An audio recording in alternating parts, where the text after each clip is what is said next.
Hi everybody, my name is Alex, and I play Pokemon competitively, VGC that is. I have been a longtime fan of the series, ever since Red and Blue, and I watched a lot of the anime when I was little.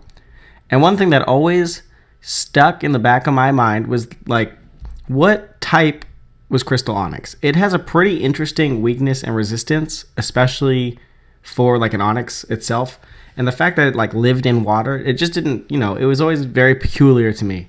So this was like one of the biggest mysteries that I was always like, confused about. And recently I took the time to do a little bit of research, and I think I came to a conclusion that's plausible and albeit maybe slightly a little strange. So guys, thanks for tuning in, and I hope you enjoy the PowerPoint. So we'll start off with the story. The one and only appearance of the Crystal Onix is in the episode The Crystal Onix. It doesn't occur in the manga to my knowledge. And at least I tried to find it, and they said it was really just an anime special. It's one of the few episodes that kept the same title between the American and Japanese versions. They're both titled The Crystal Onix. The American version usually changed the name for their anime episodes. And in the story, Mateo, who is that handsome guy on the left, and his younger sister Marissa live on Sunburst Island, which is in the Orange Archipelago. Now, Mateo owns a glass shop, and he tries to make little figurine Pokemon out of glass, and which a lot of the other townspeople make fun of him for it, because he doesn't do them nearly as well as his grandfather, and he's trying to follow in his grandfather's footsteps. So he kind of feels a little let down, a little depressed, and his sister feels really bad, and so she goes and she sends out a bottle into the lake. Ash and gang find it. They go to the Sunburst Island. They find Marissa, and then they decide to go help Mateo find the Crystal Onix. Now, Mateo wants to find the Crystal Onix because his grandfather told him a story that when his grandfather was younger, he encountered the Crystal Onix and it inspired him, and that's how he made all of his figurines so lifelike, and that's why he was, all of his glass shop was very successful. So Mateo wants to go find and capture it in order to be inspired as well. So a little bit more background on this. If we look at what is typically seen as like the real life location of the Orange Archipelago, it's supposedly located south of the Kanto region. Now on the left you have a real map of Japan, and the little boxes kind of show you where each of the the different generations take place. So Kanto's there.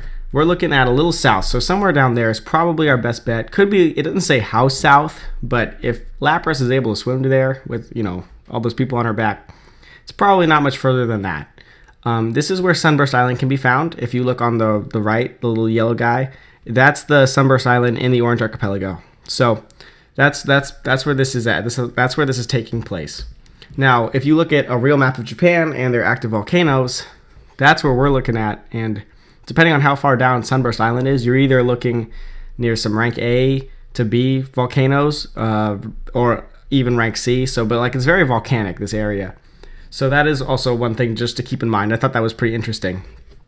Now, I wanted to play two clips from the show, and one is they both are necessary information in order to determine what type Crystal Onix is. So I'll go ahead and play these, and then I'll get back to you guys. Onix is weak against water attacks. Cloyster, use your water gun. Cloyster. What's wrong? The water's bouncing right off it. So as we can see, Crystal Onix clearly resists water. It didn't even take neutral damage from it. It completely brushed off Cloyster's attack, and it just kept going, and so it had basically no effect. Now, however, on the other hand, a little later in the show, Mateo sends out his Charmeleon, and look what happens this time. Charmeleon, use your flamethrower attack.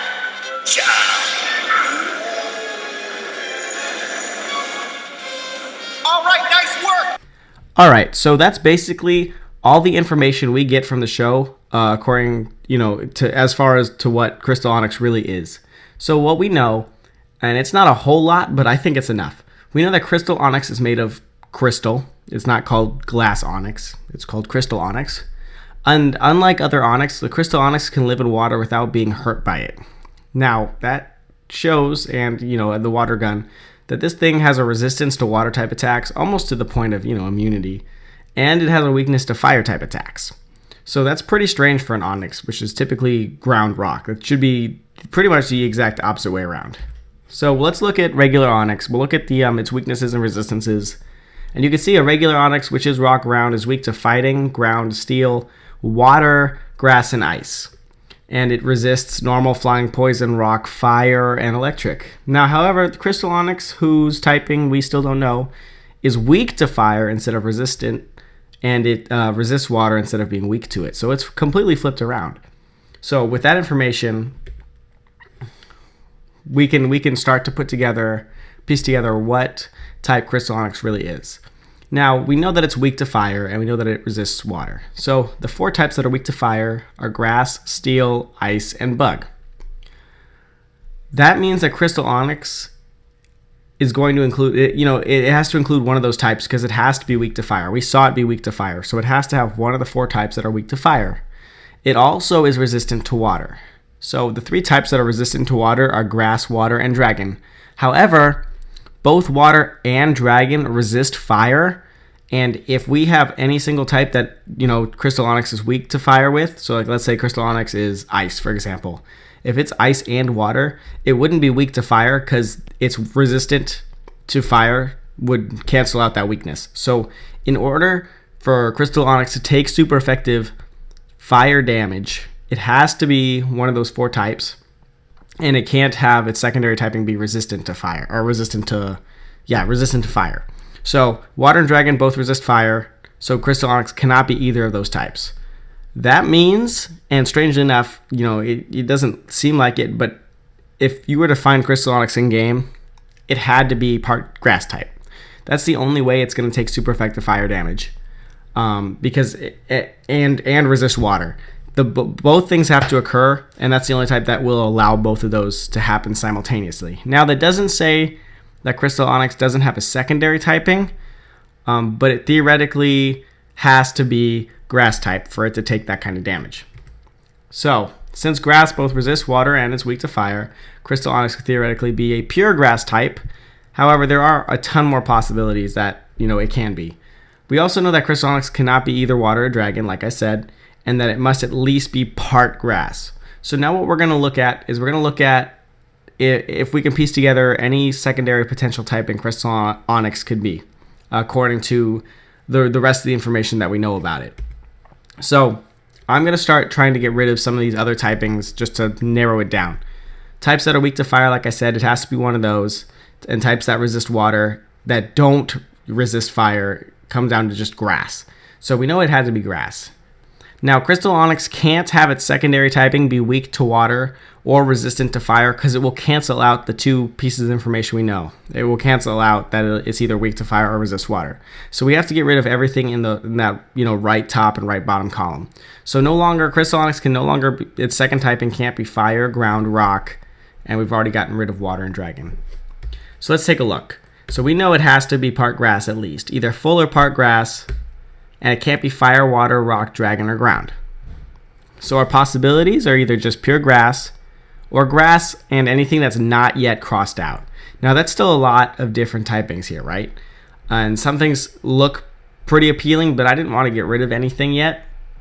So I just took this information and I went to go and see what kind of crystal is Crystal Onix, and I wanted to base it off of, because if you look at its body, it's definitely unique. It doesn't look like a grass Pokemon. So I'm led to believe that it's got some kind of secondary typing. So what I discovered, this is a summary ahead of time. I'm going to go through each of the steps to show you how I got to that conclusion, but this is where I'm going to take you guys. This is the road I'm taking you guys down. First of all, Crystal Onix is most likely made of quartz. So instead of it being any other kind of crystal or glass, I'm going to try to prove to you guys that its body is made out of quartz. The quartz Crystal Onix is made out of is also found in sandstone. That's something I discovered.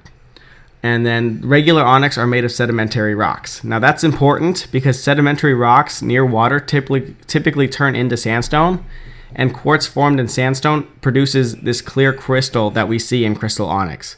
So together, we can pull this information. I can lead you guys step by step, and we come to a conclusion about what Crystal Onix's secondary typing most likely is. So, Crystal Onix being quartz crystal. The glass makers of Sunburst Island harvest their materials from the caves around the island. That's stated in the episode. I went back and rewatched it, of course. I love that episode. So then what material can be found in nature that can be melted down into glass? Because that is what they're doing. They're melting down the glass and they're reforming it. And it looks like the crystals shown in the anime, because this is what they're harvesting in these caves. They're harvesting the crystals. So if you look at that little red circle you can see in the background, those look very similar to quartz, right? Like, just look at the formation of it. So it does definitely looks like it can be some type of quartz. Now, more evidence. Quartz itself can be cut, melted, and carved. That's really important since that's what these people are making their living off of. And quartz is also traditionally referred to as rock crystal. Now that leads us, I mean, like I said earlier, Crystal Onix is named Crystal Onix. That's really important. It's not, amethyst onyx. It's not glass onyx. It is crystal onyx. So you gotta give them credit for what they're naming it. It looks like it's made out of crystal, and what is traditionally referred to as crystal is quartz. Now, quartz has also been used in carvings for thousands of years. If you look to the right, that's a carving back between 1500 BC and 1200 BC. If you have a civilization such as, the people in Sunburst Island who have been making glass for years and years, you would think it would be an age-old tradition. And quartz has been crafted for years and years. Now, broken down quartz is silica sand. So just keep that in the back of your head for right now. Because quartz or silica sand creates molten glass, which can be reshaped before it rehardens. And that's an awesome example on the right. I have no idea how anyone does that, but it's incredible. And quartz's chemical compound is silicon dioxide, which is used in the manufacturing of glass and bricks. But the important part is that quartz's chemical compound, itself is used in the manufacturing of glass. So we're talking about something here that shares this likelihood between the glass that these people are carving and the crystal body that the onyx is. So far, a good amount of evidence that the two are related and that it probably is quartz. However, I got some more for you. Quartz glass begins to melt at around 1665 Celsius. Now in yellow version, Charmeleon's Pokedex entry states, tough fights could excite this Pokemon. When excited, it may blow out bluish-white flames. Now, Mateo uses his Charmeleon to melt the glass. So that means we have to find some kind of compound that would be melted within the, the temperature that Charmeleon can blow out. I looked at a couple different studies, scientific studies done, and you can see in bold the results of what temperature blue fire hits. All of these temperatures given, so the blue box and the green box. The blue box gave 3 potential Celsius degrees of what temperature blue fire is. Now, you can burn fire using different materials and you can cause it to be different colors, but we're just talking about plain fire itself. Like, what temperature do you start seeing blue fire at? Because I don't expect Charmeleon to be blowing through, some kind of copper. Like, that's not happening. It's not blowing through some kind of material. It's just blowing out of its mouth. All of these temperatures that these two studies found definitely are hot enough to melt quartz glass. So the fact that Mateo uses a Charmeleon and its fire temperature is hot enough to melt quartz. Quartz is on the island. Quartz is used to melt, down and make glass.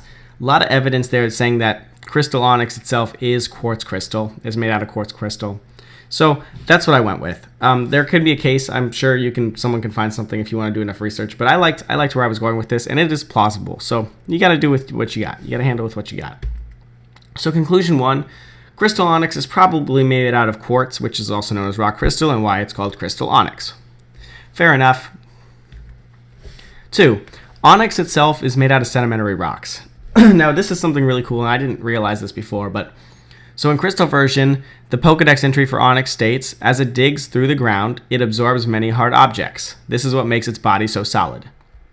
Now there are 3 main different types of rocks: sedimentary, igneous, or igneous, something like that. You guys know it. Metamorphosis. You guys hear what I'm saying. Anyway, we're talking about sedimentary rocks here. I have been out of school for way too long.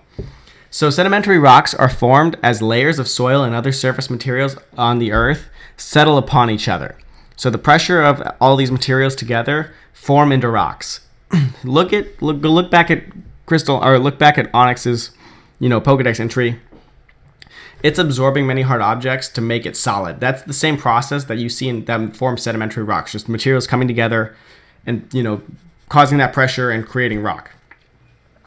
So that kind of leads me to believe that the rock that Onix is made out of is sedimentary, just from the sheer fact of, its Pokedex entry and the way sedimentary rocks are made. The other 2 rocks don't really lead to the sort of conclusion that you can make with this, like igneous or whatever. Okay, don't make fun of me. Whatever, guys. One's made out of volcanoes and extreme heat. These guys burrow, and that's what makes them. That's very, very reminiscent of sedimentary rocks. Now, sandstone itself is a type of sedimentary rock. It is formed using sand from beaches and rivers, and thus it is formed near areas that have a decent amount of water. So, in summary, sandstone is a type of sedimentary rock that forms near water. Now, what water? What? Okay, this entire episode is this Onix living in water and like an island. Like, look at it, it's underwater in that freaking second picture, right? What am I saying? Regular Onix are made of sedimentary rocks, and Crystal Onix was made of sandstone due to the high amount of water and thus sand present in its living environment. Because of all the water around, there's a lot of sand. When Onix digs and burrows, it pulls stuff together to form its body. It probably pulled a lot of sand, and it formed itself into like a sandstone Onix. Now, what does that have to do with anything? Good question. Quartz can typically be found in sedimentary rocks like sandstone. That's just, quartz just very often is found in, that kind of environment. The veins of quartz that do run in sandstone often produce clear crystals. Now, you can have a bunch of different types of quartz, milky, rose, all sorts of different, views to it, the different ways it looks, but the ones that run in sandstone are clear. Crystal Onix is clear. If you see the episode, it's very obvious, it's bluish, so that we can see it, but it's supposed to be, it's clear. It's like a clear crystal onyx. It's not like a dark purple or anything. So most sandstone are quite abundant with quartz by composition, and the fact that the quartz in sandstone look, clear, they produce that clear quartz color, it makes sense that if this onyx was sandstone, it became crystal onyx because of all the quartz that ran through it, and over time it just became like a quartz onyx, which they called crystal onyx because it's crystal and clear. Now, metalloids. This is something really important because the chemical compound of quartz itself is silicon dioxide. That is SiO2.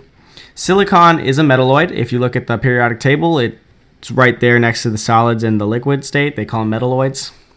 Now, a couple properties metalloids have. They usually have a metallic appearance, and they are only fair conductors of electricity. They can, but they're not awesome conductors. And silicon itself, it's the second most abundant element in the Earth's crust, and it melts at 1,414 Celsius. Now, all this information is really important because if you look at steel, which is one of the Pokemon typings, hint, hint, steel is a decent conductor of electricity, but not great. It can do it. There are better things than it. It does it all right. Steel definitely can have a metallic appearance because, basically, just look at it. And it melts at around 1,370 Celsius, which is really close to that 1,414 that silicon itself melts at. The other point that we mentioned, like I said, it's second most abundant element in the Earth's crust, silicon is. So if Onix is down burrowing and it's forming its body by pulling things around it, it's going to pull up a lot of silicon because it's the second most abundant element in the Earth's crust. Like, it's that simple. That's the evidence I pulled for why Onix is probably steel, because it pulled this silicon, especially because it's made out of quartz.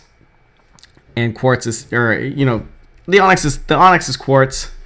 Quartz silicon dioxide, half of that is the silicon.